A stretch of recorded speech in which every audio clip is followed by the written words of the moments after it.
All right. Hey, Shalom.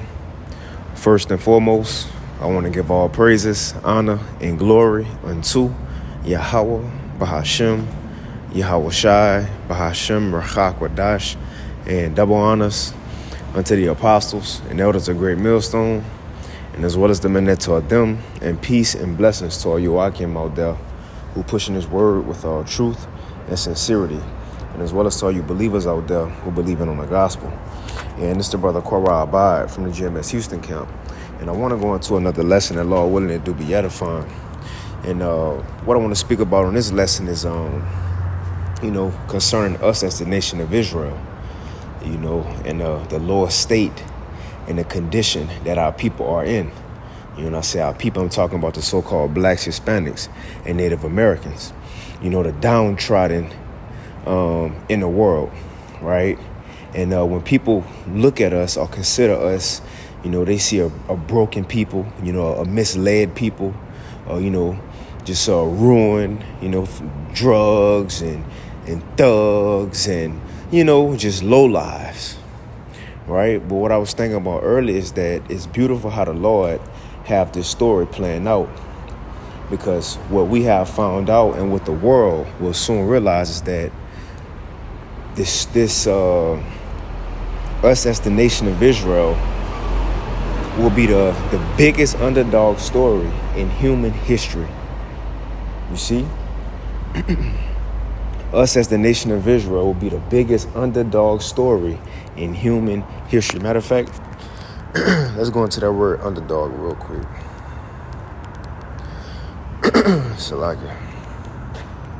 But this underdog definition, it says underdog, a competitor thought to have little chance of winning a fight or a contest, or a person who has little status in society. And that's both of them right there describe the nation of Israel as we will be portrayed today in this world, right? We will be the ones thought to have little chance of coming out on top and winning. We are the ones who are less in society. But according to prophecy, according to the Lord's story, us who are at the bottom right now, we going to be the ones who going to be at the top over all nations. And look, not just for a certain period of time, but forever. You see, forever, man. And again, nobody know that now. Like the scriptures say, many kings have sat down upon the ground, and one that was never thought of have won the crown. That's exactly what's going on. Many nations, many people have ruled, but the one who nobody expecting or even considering, that's going to be the one who going to wear the crown. And that's us as the nation of Israel, man. And nobody expecting that. Nobody looking at us to win World War III. Right? Who we even have in the UN meetings and these meetings, G20 summits represent us as the blacks, Hispanics, and Native Americans? Nobody. But still, at the end of the day, we're going to be the rulers over everybody, man. And that's just the way the Lord had the story playing out. You see, matter of fact, let me get this first. Let's get this in Psalms 83. Just to set a little foundation to the lesson. And that's what's going to shock these heathens, man, because they spend all their time, resources, and money on keeping us lost, right? Making sure we don't find out this information so we don't get back on top. And that's why it's going to be, man. Let's get this real quick. This Psalms chapter 83. And I'm going to start at verse 1. It says, "Keep not thou silence, O power, and hold not thy peace, and be not still, O God. For lo, thine enemies make a tumult," talking about the heathens, "and they that hate thee have lifted up the head.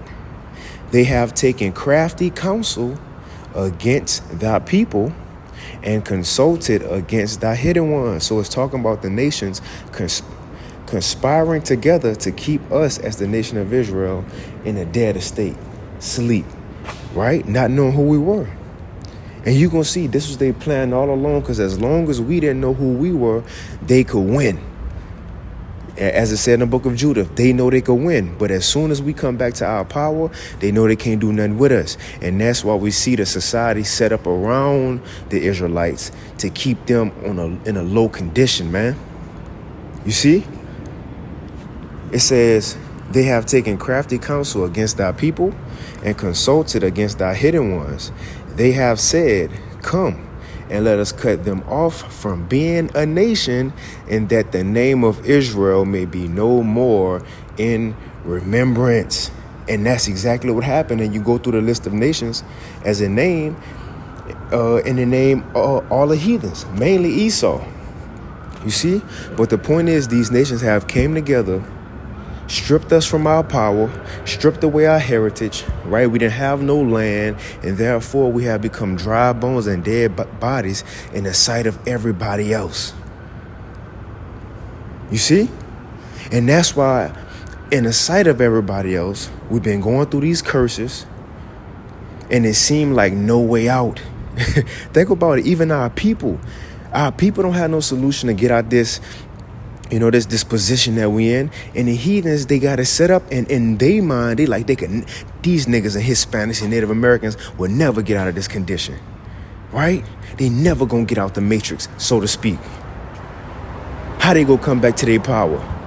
And therefore, in their mind, they think the rest of the prophecies won't be fulfilled. But that's the point of the lesson. What we going through gonna be the biggest underdog story in human history, man. In the history of the world.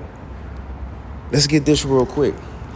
I wanted to start that because, again, that was the heathens' plan this whole time, to keep us not knowing who we are, to keep us not knowing our power, man. Now, since we have been cursed and scattered and losing, they think they won. You see, the heathens think they won. They think it's over with. Because, again, think about it. Without this truth and what we saying, Yahushua coming back, the angels with the chariots, and all hell breaking loose and missiles falling. Take away what we saying, and please let me know how blacks, Hispanics, and Native Americans gonna get out this condition that we in. We not. Without Yahushua being sent and saving us from this world and starting over, how we gonna get out of this condition? We not. So when you really think about it, it seems like we have no chance to escape. When you really think about that, that's why it's going to be the biggest underdog story, because it's going to happen by way of divine intervention. Nobody expecting it to happen this way, man. You see? That's why I said in Jeremiah, it's going to be no more said, the Lord liveth, that brought us up out of Egypt, because this one going to top that one. But let's get this in Lamentations 2, right? Just wanted to get Psalms 83 to show that was the heathen's plan, to cut us off from our power, knowing who we are, and therefore they can do what they want with us. And in their mind, they thought once they overcame us, that was the end all be all. Let's read this real quick. This Lamentations chapter 2 and verse 15. It says, all that pass by clap their hands at thee. Now it's talking about how the heathens, as they see us, in the society going through the curses, how they look at us, or how they feel about us. It says, all that pass by clap their hands at thee. They hiss and wag their head, right? You looking like you're disappointed or something, like shaking your head like, right? That's how the heathens look at us. It says, they hiss and wag their head at the daughter of Jerusalem, saying, is this the city that men call the perfection of beauty, the joy of the whole earth? So they saying it in a scoffing manner. Ain't these the people of the Lord? These thoughts out here with their ass out in pink and blind and blue hair? These the daughters of Zion? These the sons of God out here sagging and killing each other, rapping about popping pills? This them who killing each other, right? It says, all thine enemies have opened their mouth against thee. They hiss and gnash their teeth. They say, so this is what the heathen say against us. They say, we have swallowed her up. Certainly, this is the day that we looked for. We have found and we have seen it. Going back to the point, the heathens, That was their whole plan. We need to cut them off from their power and who they are as a people. And once that happened, we went into captivity. Now they're looking at us like, look, it's done. We did it. We did it. And now you get that Psalms, what it is, Psalms 49 and 11. Their inward thought is that their houses shall continue forever.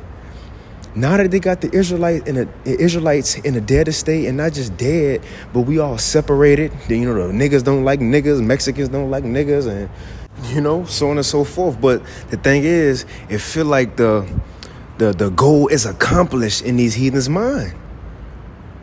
But the thing is, they forgot about prophecy, man. At the end of the day, let's read this again. And that's why it's going to be such a shock and a surprise when our salvation actually come. And then not just the salvation. Now, Lord, will I get Wisdom of Solomon 5 and a few Salagi got this big truck passing. Salagi. But that's why it's going to be a big shock when we actually get saved from this place. And not just when we get saved, but how we get saved, man. Who expecting, not just that, let me say this, because nobody expecting blacks, Hispanics, and Native Americans to get out of this place that we in right now, right? To get out of being niggas and low lives. The thing is that the actual way is set up for us to get out this condition is by UFOs beaming us up. Who would have ever thought that, man? That's going to be the very vehicles. People have been talking about UFOs all this time throughout world history. Who would have ever thought that's the very help for niggas, Mexicans, and Hispanics? The downtrodden of the earth. That these mysterious vehicles that everybody want to see and flying around, that they are here for our help, man. That's amazing. Talk about an underdog story, right? But let's read this again. This is how they feel. Lamentations 2:16. All thine enemies have opened their mouth against thee. They hiss and gnash the teeth. They say, we have swallowed her up, Zion through. Certainly this is the day we look for. We have found, we have seen it. We got them. We got them niggas now, man.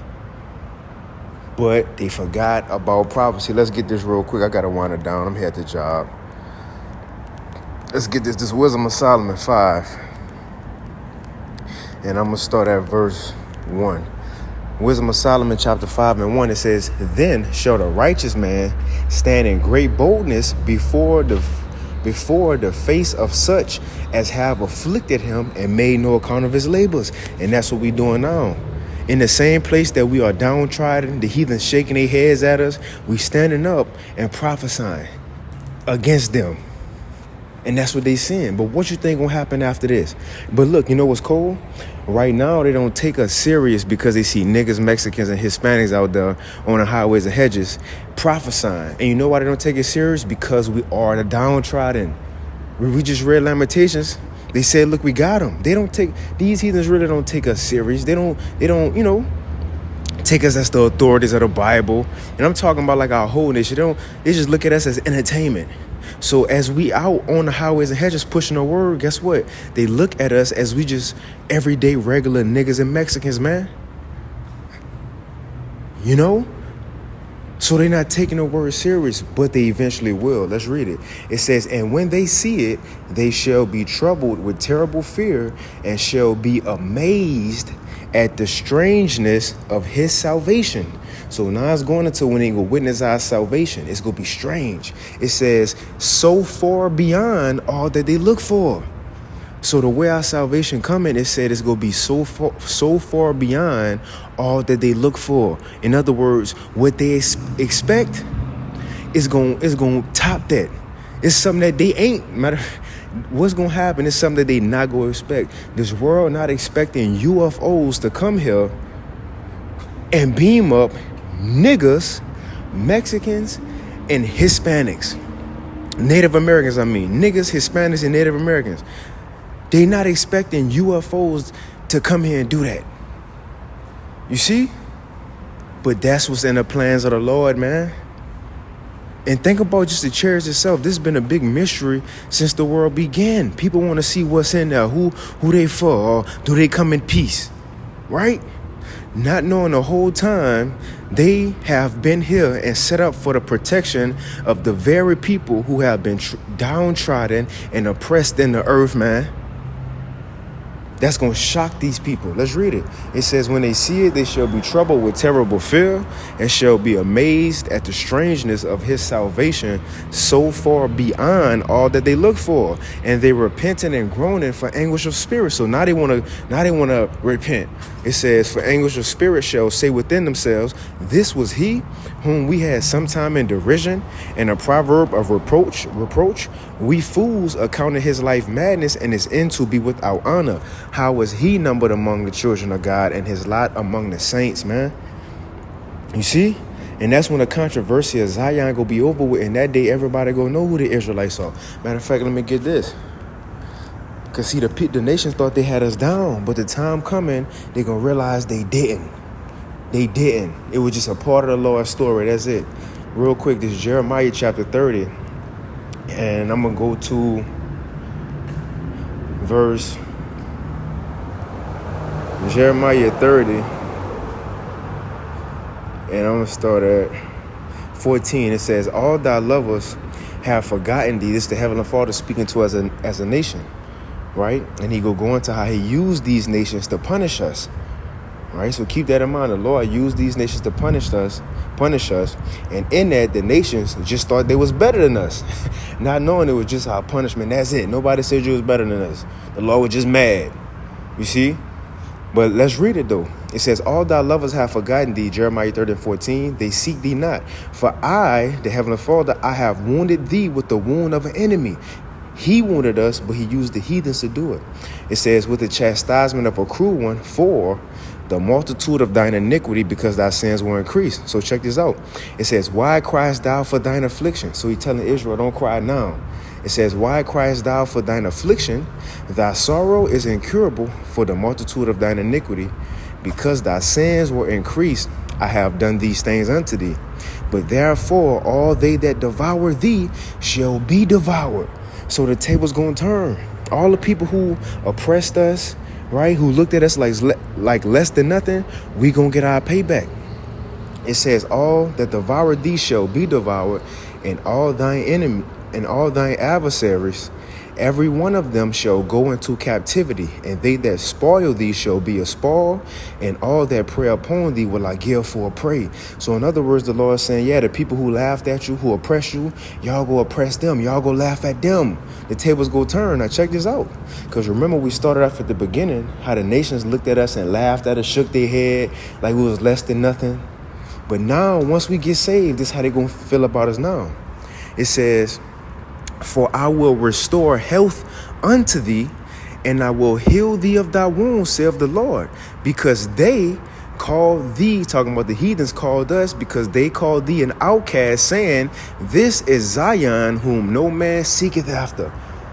You see? So the Lord says, since they was trying to call y'all Zion, who no man care about, right? Since they was talking shit about y'all, I'm going to bless y'all then. I'm going to turn the tables on them. Matter of fact, let me see what that's in Jeremiah 30:17. And I got one more precept, because they're going to have to admit, eventually these heathens in the kingdom, they're going to have to admit that we the blessed children of the Lord, man. Let me see, Jeremiah 30:7 in the NLT 17. I will give you back your health and heal your wounds, says the Lord, for you are called an outcast, Jerusalem, for who no one cares for. Let me see another one. Amplify, for I will restore health to you, and I will heal you of your wounds, saith the Lord, because they have called you an outcast, saying, this is Zion. No one seeks her, and no one cares for her. So see, the nations thought we was completely through. They thought they were just going to have their way with us forever. But that's not so. The Lord going to turn. He going to turn the pages, man. And then we going to be on top. And matter of fact, let me get that in Isaiah 61 real quick. Biggest underdog story in history, man. The Israelites coming out of captivity. This is Isaiah 61, and I'm going to end it with this. Isaiah 61 and verse, let's see. I'm gonna start at 4. Yeah, I'm gonna start at 4 because what it's going into is us eventually being saved, and then in the kingdom, how things go in the kingdom. It says Isaiah 61:4, and they, talking about the heathens, and they shall build the old waste, they shall raise up the former desolations, and they shall repair the waste cities, the desolations of many generations. And strangers, right, the heathens, and strangers shall stand and feed your flocks. So now they go be in the field. And the sons of aliens shall be your plowmen and your vine dressers. But us as the nation of Israel, as they gonna be slaves, it says, but ye shall be named the priests of the Lord. And men shall call you the ministers of our God.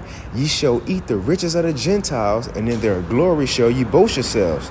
Now check this out. It says, verse 9, and their seed, whose seed? The Israelite seed. The descendants of all the descendants of Israel. It says, and their seed shall be known among the Gentiles.